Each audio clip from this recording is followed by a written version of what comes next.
back then, isn't it? Yeah. We're in that decline.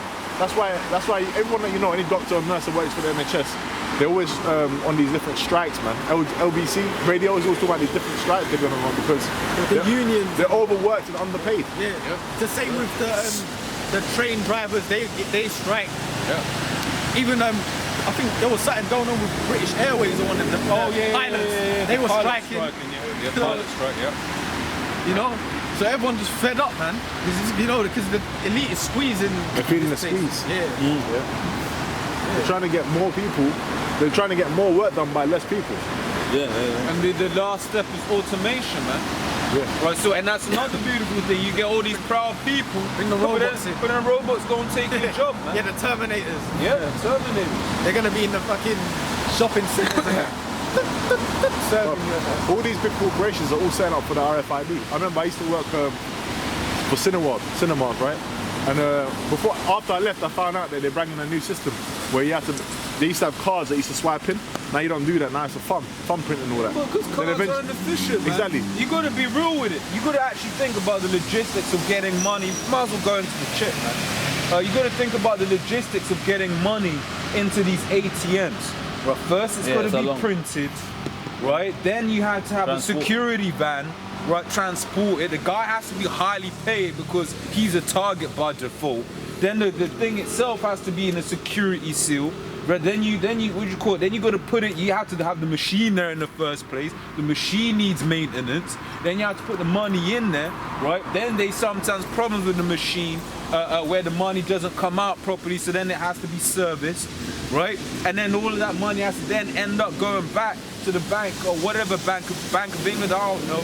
But there's a whole logistical nightmare behind having to move money around. So what's the simple solution? Just bring the chip. Yeah. Oh no, okay, cool. Put it on your card. Never actually use cash as tap. But now you've got 3 or 4 cards. They're always clashing with each other. Okay, now you have one central card. Okay, but plastic's a problem. And sometimes now the tapping is fucking up people sometimes. I won the BBC News. He said, whoa, there was a spokeswoman from the Barclaycard that said that 70% of all transactions in our debit card at this moment, right? In the UK. No cash. But in the BBC recently it said that 50% of those debit card transactions are all contactless. Because contactless is like that step closer to the chip. Yeah. Pretty much. Yeah. Or just whack out your phone, your cards on the phone. Yo, that's all. You see it, people will be like, oh, hold on, I just need to pay for something. And then you just kind of, sorry, what was you saying? Yeah. Real shit. I see that shit all the time. This is zombie land, man. This is Revelation 13 and 16.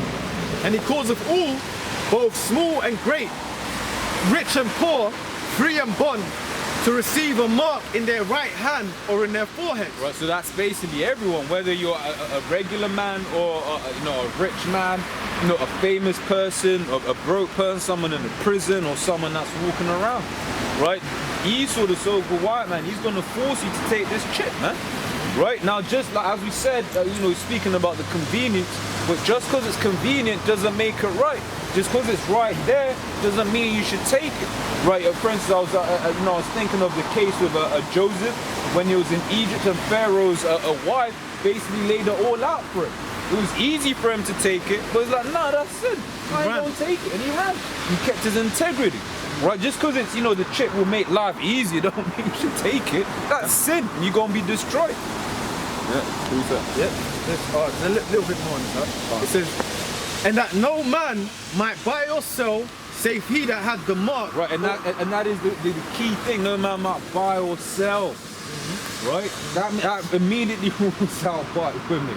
That immediately rules out. Didn't the Gehenna came out recently and said that again? Did he say that? I don't, but White again. Christianity. What did he say? White Christianity. Yeah, it was that with that Geiger case with the lady that gave the Bible to the lady that murdered. I don't know about that. Yeah, the lady that murdered the Jake in his house, so and the brother gave him the. He prayed for her, and the judge gave her the Bible. He said that's the mark of the beast. Yeah. That gave the white lady the Bible. That's madness. Bugged out. No, the mark of the beast is an actual chip, mate. Yeah. So you can buy with, you can sell with.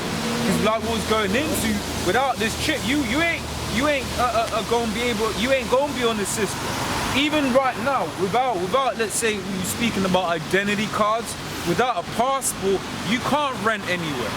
You can't get a job. Well, you can't rent anywhere, which means you ain't got a permanent address to apply for a bank. If you ain't got a bank, you can't get paid money for working a job. Right? So what you gonna do? Oh, okay, you work cash in hand, but now all landlords are required by law to check your residency status, man. So if you ain't got them little things, right, them documents, you ain't gonna be able to navigate this system. I'm not, bro. Right, you ain't gonna be able to move into the system. Now they gonna do away with them passports or whatever. Why? Because it's what do you call it? It's inconvenient. Once again, you're gonna have to print it. Right? I lost my passport again. Well, you know, forget your passport. Just have this in your chip. You never lose it. But it's more secure. Oh shit, you don't have to queue up in the airport line anymore. So we're going to slowly move over to the model of that mark of the beast. Yeah. Right, and these people, these fools, they going to take it like it's new technology. Hey, there's a reason why a lot of these things are all being made biometric now. Like a lot of these West African countries started introducing the biometric passports after the British brought it out. Yep. And it's for a reason. That's why even the residence permit, if you might come from one of these EU countries and come here as biometric, your driver's license, you got to update the photo every so often. And you can literally go to, if you're from one of the EU nations currently, you can go to an airport, scan your passport, they take your picture, there's a camera that will actually read your biometrics and you walk through the gate. Yep. That's the actual thing. So why are these things happening? It's not just happening by coincidence. It's because it's all leading up to the shit that the brother's going into. Yeah. Well, there was an article, I believe, with that said that there was prejudice against Jakes. The cameras they got or something. Yeah. Couldn't pick up darker skin or something like that. Skin, can't. So what's the solution to that? The chip, man. That's how these devils, man. Revelation 14:9. And the third angel followed them, saying with a loud voice, if any man worship the beast and his image, and receive his mark in his forehead or in his hand, the same shall drink of the... Hey, how you going to receive what your honor was saying in your forehead or in your hand? What the fuck? Like, anyway, the same shall drink of the wine of the wrath of the Most High, which is poured out without mixture into the cup of his indignation. And he shall be tormented with fire and brimstone. Read that from the top again, Brother Kushar. The same shall drink and the third angel followed them, saying with a loud voice, if any man worship the beast and his image. Right, so the beast, that's Esau's power structure, man. Right? Carry on. And receive his mark in his forehead or in his hand. Right, so you take the mark. Ultimately, it doesn't actually matter where you take it. Right? If you take the mark, you're saying, look, Esau, you're my God. That you are my power. You know, I'm trusting in you, right? The same. Yeah. The same. There was the old. Yeah. Yeah, because you work. The law was you work 7 years, and then after those 7 years, you said, look, I love my master. I actually want to stay with him. That was a mark saying, look, man, okay, you're that master's servant, right? The same shall drink of the wine of the wrath of the Most High, which is poured out without mixture. So it's pure. Yeah. That's the under. No chase. Without mixture into the cup of his indignation. No tonic. Yeah, no tonic. And he shall be tormented with fire and brimstone in the presence of the holy angels and in the presence of the Lamb. This is talking about that nuclear destruction. And the fact that really and truly the Lord's going to leave you out here for dead. The scripture says that richest prophet not in the day of wrath.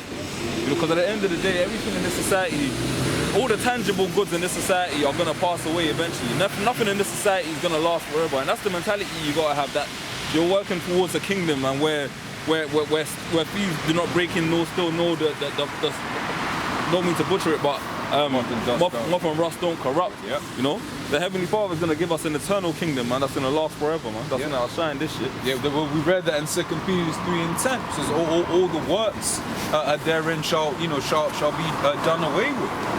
Right? We just read 14:9. Yeah, there's even a bit more. Yeah. And the smoke of their torment ascendeth up forever and ever, and they have no rest day or night, who worship the beast and his image, and whosoever receiveth the mark of his name. And whosoever who worship the beast and his image, and whosoever receiveth the mark of his name. That's right. Yeah, because you know, the main thing is that you don't take that chip, man. You take that chip, you ain't got faith. You can get me Isaiah 65:13. Yeah. Sure. Isaiah the 65th chapter and the 13th verse.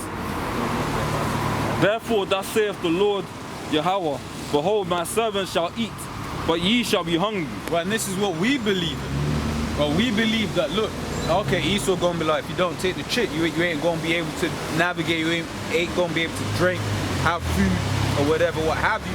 Right, but our minds are supposed to be cool, because, you know, the scriptures, which is where we get comfort and hope, right, they said, look, the Lord's gonna provide me with food. The Lord's gonna provide me with water. Carry on. Behold, my servant shall drink, but ye shall be thirsty. Yeah. Behold, my servant shall rejoice, but ye shall be ashamed. Because you get a simple ass nigga, he'll take the chip, right, thinking that Esau's actually gonna feed him. Esau, he just wants you to take the chip. Once you're taking the chip, like, alright, cool, you're on your own. You trust in the devil gonna bite you anyway, man. That's right. Even if it doesn't, you're gonna get Yeah, killed. exactly, yeah. It says, behold, my servant shall sing for joy of heart, but ye shall cry for sorrow of heart. And why will we be singing?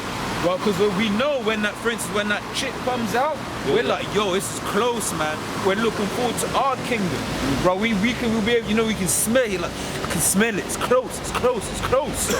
Right?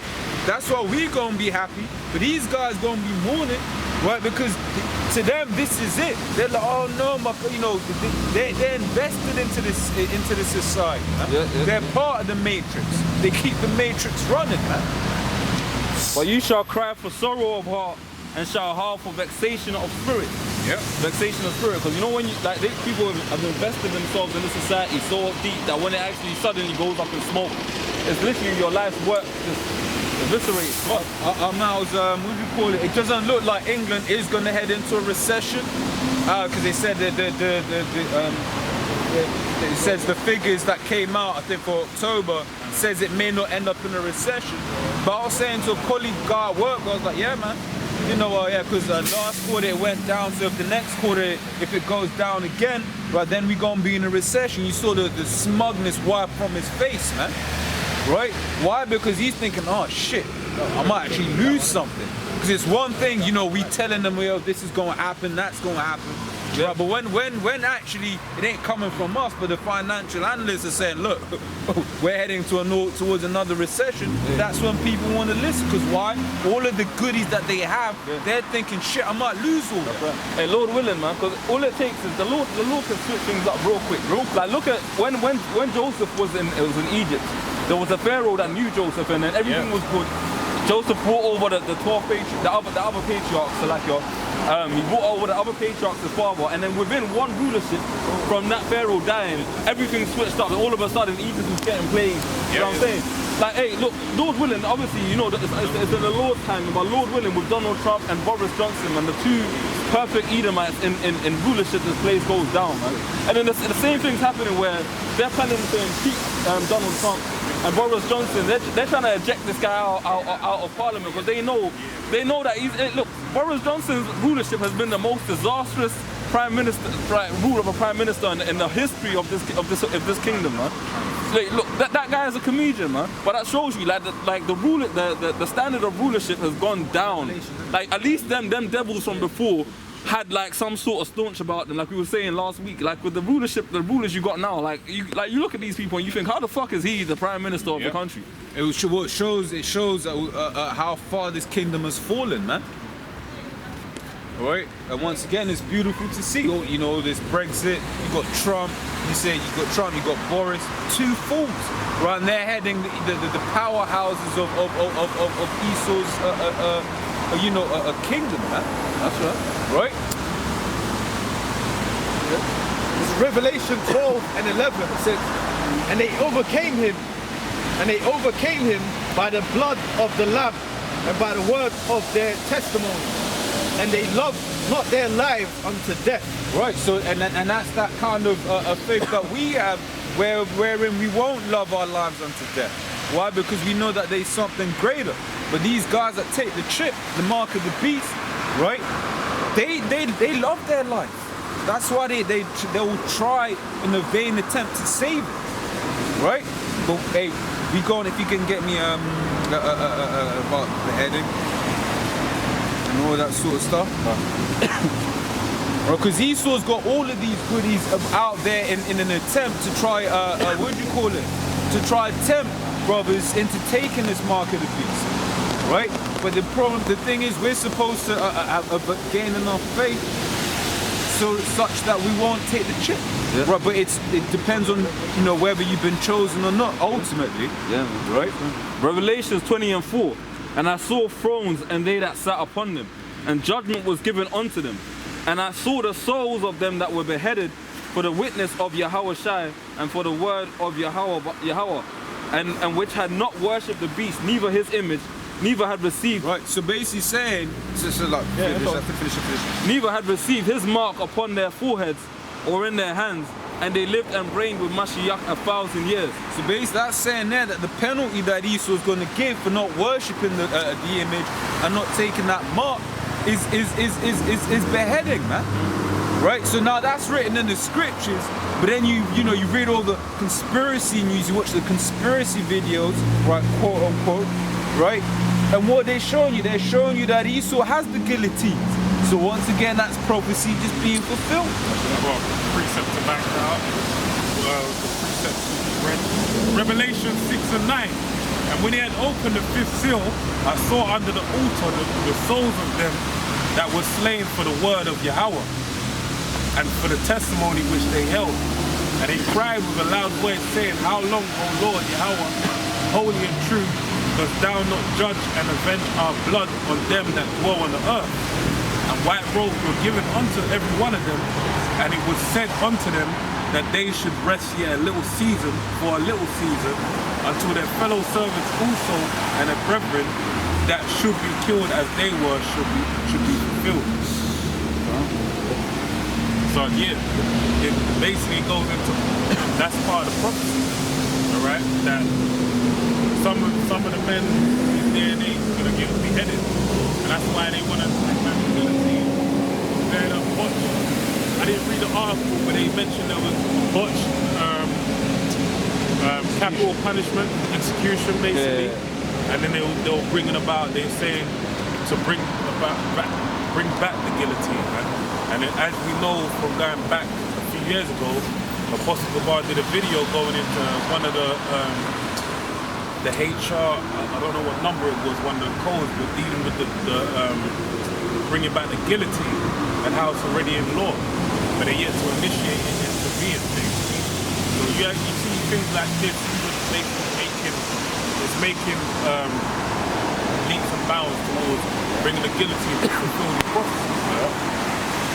And it says that most of the prophets are going to die, and the way as the Apostle Bars went into years ago, the most efficient way they can do that works, that benefits them, is by beheading the people, mass of the people, and they can go into an organ harvesting, which is big money, right? Because the lethal injection now fuck your organs up, electrocution now fuck your organs up, whereas that you just it's chopped off, cool, open it up, get everything. And if you watch a video, I remember watching the videos from the early night, whenever video was first coming in, that a beheading, the way they set up the guillotine, it's efficient, man. Right, it drops onto your head, right, your body bounces and it basically rolls into the coffin already prepared next to the guillotine. And look at how you're watching. It's quick and efficient. It's quick and efficient.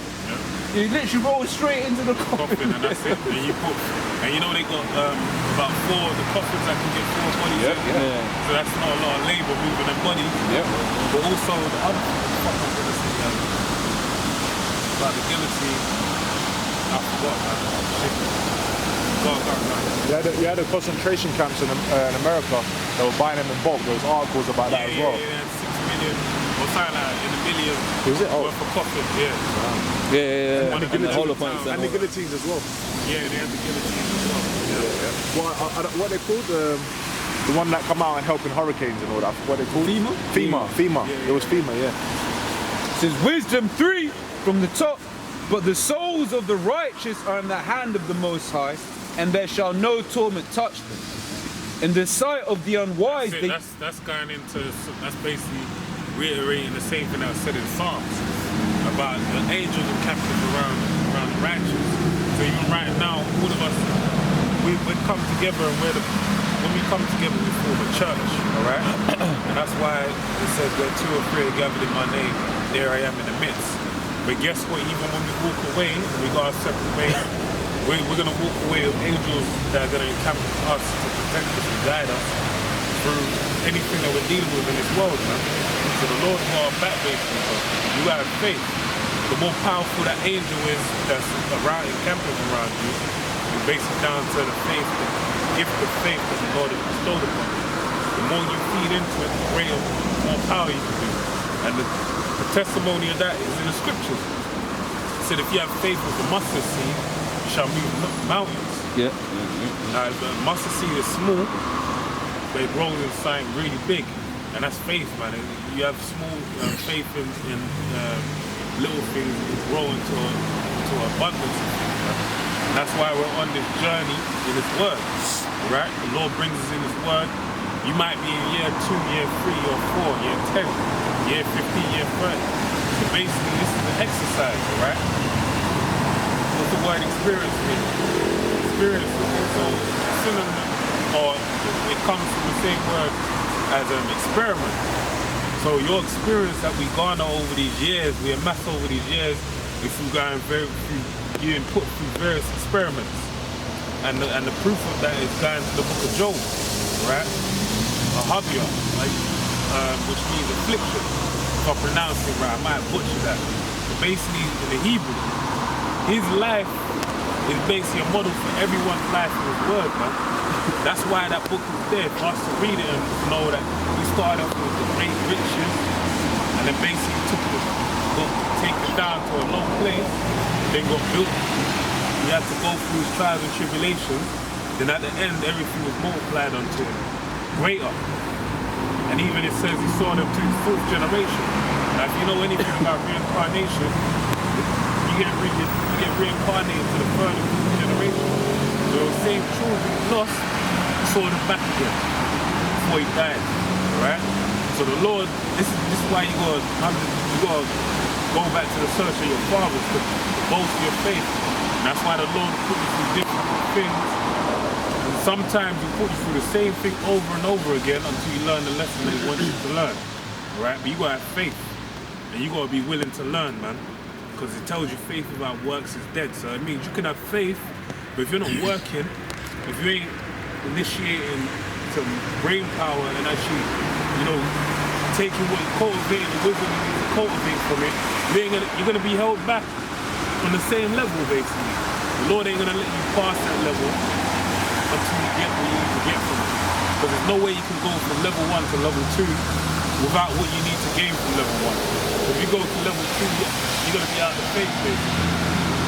Right, but which is wisdom 3 and 1, for the souls of the righteous are in the hand of the Most High, and they shall no torment touch them. Yeah. In the sight of the unwise they seemed to die, and their departures taken for misery. That's right, because what's the key thing that's lacking in this day and age? It tells you in the book of 2nd Esdras that faith will be small upon the earth, basically non-existent.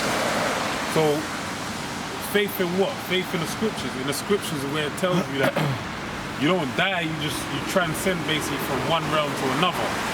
So these people don't know and understand that death is a transition from the carnal to the spiritual. And then you come back into the carnal after a couple generations. So that's why when they see us die, they think, see, doing all that foolish, believing in that stupid book.